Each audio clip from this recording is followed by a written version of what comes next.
Amateka y'indirimbo God Will Make a Way ya Moen. Donald James Moen uzwi nka Moen, umuririmbyi w'umunyamerika akaba n'umwanditsi w'indirimbo benshi bamenye ku ndirimbo nka God Will Make a Way, Give Thanks, I Offer My Life, God is Good All the Time n'izindi nyinshi. Wavutse tariki ya 29 Nyakanga mu 1950, akavukira Minneapolis, Minnesota muri Leta Zunze Ubumwe za Amerika.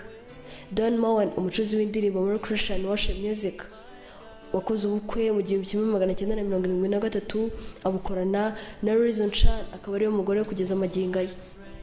Babyaranye abana 5 aribo John Moen, Marissa Moen, James Moen, Rachel Moen ndetse na Michael Moen. Mbere yuko Moen ahabwa akazi muri Integrity Music, yabanje kwiga muri Oral Roberts University, aho yaje gukora indirimbo nyinshi zitandukanye. Album ye ya mbere yasohotse yitiriwe izina rye ari ryo Himbazanya na Moen, Worship with Moen. Iyo album yasohotse mu 1992. Izo ndirimbo zose zasohotse zagurishijwe amafaranga arenga miliyoni 5 z'amadolari y'Amerika. Moen yaje gukorera Integrity Media hejuru y'imyaka 20, abakora nk'umuyobozi wabo. Moen yaje kuva muri Integrity Media agiye gutangira company yise Moen Company. Moen yakomeje urugendo rwe akora indirimbo ze nyinshi zakunzwe cyane. Gusa muri 2003 aza gukora indirimbo yakunzwe cyane ku isi yose, iba imwe mu ndirimbo yamuhindurira amateka kubera message yari muri iyo ndirimbo. Yayise God Will Make a Way. Gusa benshi ntibari bazi amateka y'indirimbo n'uburyo yahimbwemo. Gusa Moen yatangarije itangazamakuru ko iyo ndirimbo ifite amateka akomeye kuri we ndetse no ku muryango. Hari nijoro numva telefone irasoma, nsanga ni mabukwe. Nitaba nzi ko ari ibisanzwe. Yaje kumbwira inkuru mbi ko murumuna w'umugore wanjye n'umugabo we bakoze impanuka n'umuryango we wose. Bari bagiye mu karuhuko bava iwabo muri Okama bagiye Colorado. Umugore yitwaga Craig n'umufasha witwaga Susan Phillips. Bari kumwe n'abana babo, bose baguye muri iyo mpanuka. Gusa umwana we umwe witwaga Jeremy we yaje kwitaba Imana. Craig na Susan Phillips, ababyeyi ba Jeremy, baje kunsaba kuririmba mu kiriro cya Jeremy. Nahise njya kubitsa itike y'indege mu gihe nari mpagurutse nerekeye Okama aho bari batuye. Ubwo nari nicaye mu ndege ndi gutegura icyo ndi bubabwire mu kiriro cya Jeremy, natangiye gusoma Bibiliya mu gitabo cya Yesaya. Niho amaso yanjye ajya. Natangiye ku gice cya 43 ku murongo wa 19, numva amagambo akomeye mu kanwa kanjye nyakuye muri icyo gitabo.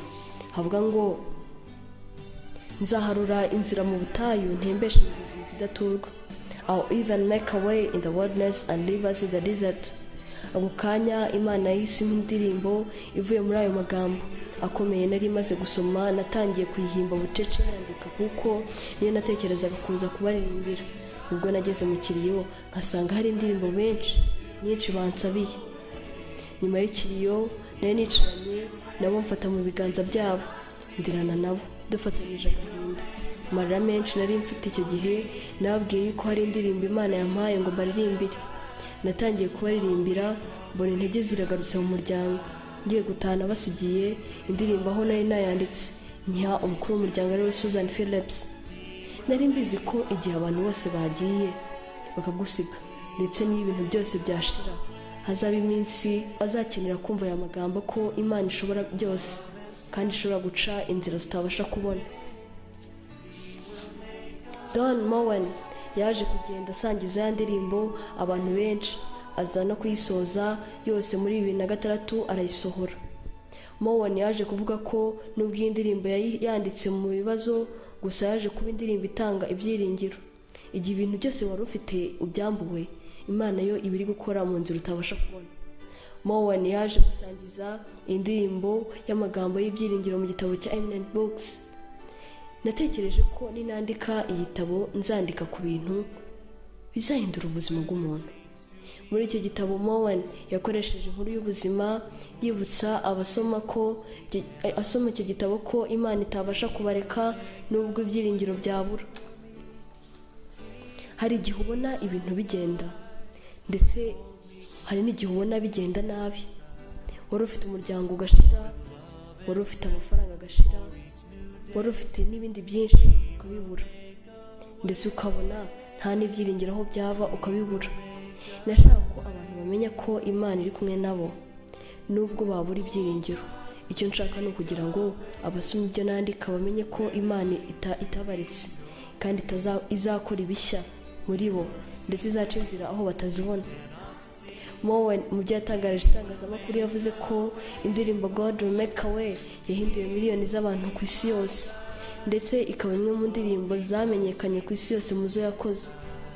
Kugeza magingo aya, Moen aracyari umuririmbyi w'indirimbo z'Imana ndetse na pasiteri. Ni umugabo uzwi kandi Imana yakoresheje cyane mu buryo bwo gufasha abantu mu ndirimbo ze kugeza magingo aya.